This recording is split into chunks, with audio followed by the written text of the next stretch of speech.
Let's go Dolphins! The Miami Dolphins are about to make one of the most crucial decisions in recent franchise history. Behind the scenes, tension is rising, there are unexpected candidates, and rumors of power shifts could lead the Dolphins to the Super Bowl or plunge us back into chaos. I'm about to reveal the most surprising details of the search for a new general manager, including one name with ties to Stephen Ross, another who comes from a Super Bowl winning dynasty, and some that might make you seriously question the direction this franchise is taking. Intrigued? But before I reveal everything, do this right now. If you've been a Dolphins fan for over 20 years, click the like button and let your voice be heard in the comments with, "Go Dolphins! My heart bleeds aqua and orange." This channel is for the diehards, the fans who have remained loyal through it all. So, let's analyze together exactly what's happening inside the Dolphins front office and what it means for the future of our team. The Dolphins have already made headlines after the trade deadline, and not exactly for the best reasons. Interim general manager Champ Kelly had his chance, and within a week, it became clear he's not the solution. The Dolphins were passive when they needed to be aggressive. The only notable move? Trading Jalen Phillips to the Eagles. That's it. We expected more, and deserved more. Players like Minkah Fitzpatrick, Rasul Douglas, and perhaps even Jalen Wright could have been traded for valuable assets, but nothing happened. It was a wasted opportunity. Perhaps it wasn't just Champ Kelly who pulled the strings. Coach Mike Mcdaniel mentioned in a recent press conference that he, Kelly, and Brandon Shore collaborated with management on trade decisions. But collaboration doesn't justify poor execution. If a first-round pick and a second-round pick were offered for Jalen Waddle, as speculated, how could we not consider that possibility? If Devin Achane could have yielded a first-round pick, shouldn't that have generated serious internal discussion? Especially when we're talking about a team with veterans nearing the end of their careers and salary cap issues. And the decision to keep Minkah Fitzpatrick, even though he clearly showed he didn't want to be there, seems like a huge mistake. Zero guaranteed money next season, he was an easy asset to trade, and Miami wasted the opportunity. This is why it's so important that the Dolphins get their next GM hire right. The Athletic recently released a list of potential candidates, and while some of the names are intriguing, others just don't make sense for Miami. Let's break down the most notable ones, because one of these guys might be our future, and the direction of the franchise is riding on it. First up, Alec Halaby, currently the assistant GM for the Philadelphia Eagles. At just 39 years old, he's already built an impressive resume. Harvard grad, started in Philly back in 2007 in an entry-level role, and has been deeply involved in player evaluation, roster management, and organizational strategy. He's learned under Howie Roseman, arguably the best GM in the league, and helped build one of the most consistently successful franchises of the last 5 years. The Eagles have mastered building through the trenches, making smart trades, like bringing in A.J. Brown and Darius Slay, and sustaining success. That's the kind of thinking Miami desperately needs. Yes, hiring Halaby would be a swing. He's young, analytical, new school,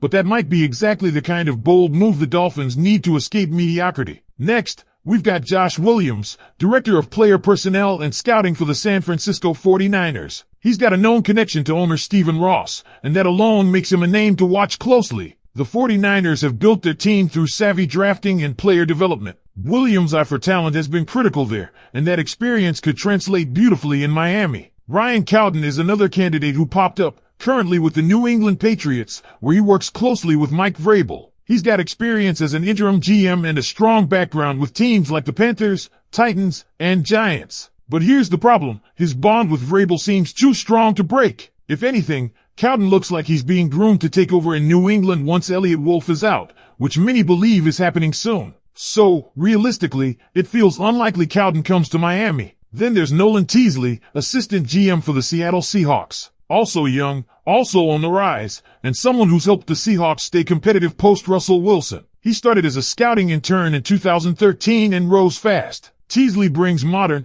tech-forward thinking to roster building, and while he may still be a year or two away from being a full-blown GM, it wouldn't shock anyone if he absolutely aces an interview. If the Dolphins are leaning into a new-school analytical approach, Teasley could be in the mix, though Alec Halaby still feels like the more polished, ready-now version of that philosophy. Now, here's one name that's flying a bit under the radar but deserves more attention. Mike Greenberg, assistant GM of the Tampa Bay Buccaneers. This guy has been instrumental in reshaping Tampa Bay after the Jameis Winston experiment failed. He helped build a Super Bowl roster around Tom Brady, and even post-Brady, he's kept them competitive with Baker Mayfield. Greenberg has navigated multiple rebuilds, adapted, and kept Tampa relevant. And guess what? Like Philly and San Francisco, Tampa emphasizes building in the trenches. Greenberg is the kind of guy who understands how to pivot and stay competitive, no matter the roster. That's a rare and valuable skill. There were other names mentioned too, like John McKay, Rams, Mike Bradway, Chiefs, and Adam Berry, Eagles, but those guys don't feel like they're leading the pack. Especially Bradway. There are legit concerns about the Chiefs' front office performance in recent years, masked largely by Patrick Mahomes' brilliance. That's not a front office blooper you want to replicate. And while you're thinking about that, let me take you even deeper into what's really at stake here. Because make no mistake, this GM hire is not just about next season. It's about the next decade of Miami Dolphins football. Every single successful franchise in the modern NFL has a rock-solid GM at the helm, someone who doesn't just chase headlines but understands how to build, maintain, and evolve a winning roster. And that's where things get dicey with the Dolphins. For years, Chris Greer has coasted on mediocrity. Sure, he hit on a few picks, but let's not forget the misses. The Dolphins have lacked true identity in the front office, waffling between rebuilding, reloading, and rebranding without ever fully committing to one vision. That's why fans are so frustrated. That's why we're here, yet again, talking about needing a new direction. And that's why the next GM has to be more than just a safe hire. They have to be transformational. Let's go back to Alec Halaby for a second. He represents something Miami hasn't had in a long time: innovation. Think about it. He's been in the Eagles building since 2007,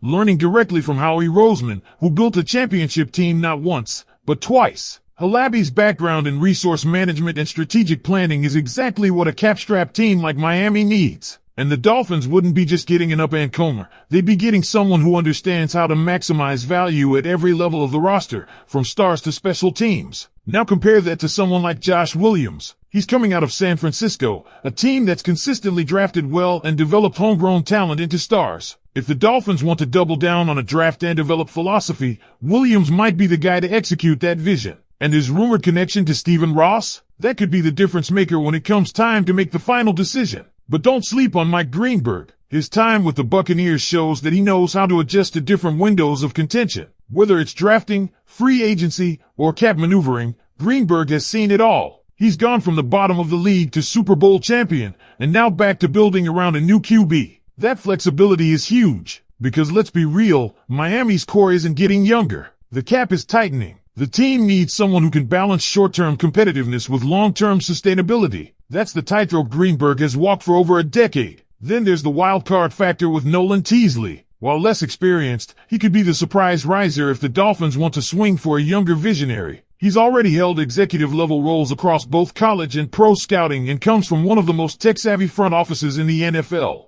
If Teasley interviews well and lays out a bold plan for Miami's future, he could catch fire fast. The league is trending toward analytical thinkers, and Teasley fits that mold. So where does this leave Champ Kelly? Well, if this past week was his audition, the reviews aren't glowing. One minor move at the deadline just doesn't cut it, especially for a team on the verge of contention. The NFL is a league of timing, and Miami's window is open right now. Sitting still while potential assets lose value is not how you build a contender. And if ownership needed any proof that Kelly isn't the long-term answer, they just got it. And that raises the most critical point of all: Stephen Ross cannot afford to mess this up. He's 85 years old. He's invested billions into this franchise, both financially and emotionally. But if he truly wants to see the Dolphins in a Super Bowl in his lifetime, this is the moment. This hire is the fork in the road. Choose the wrong path again, and Miami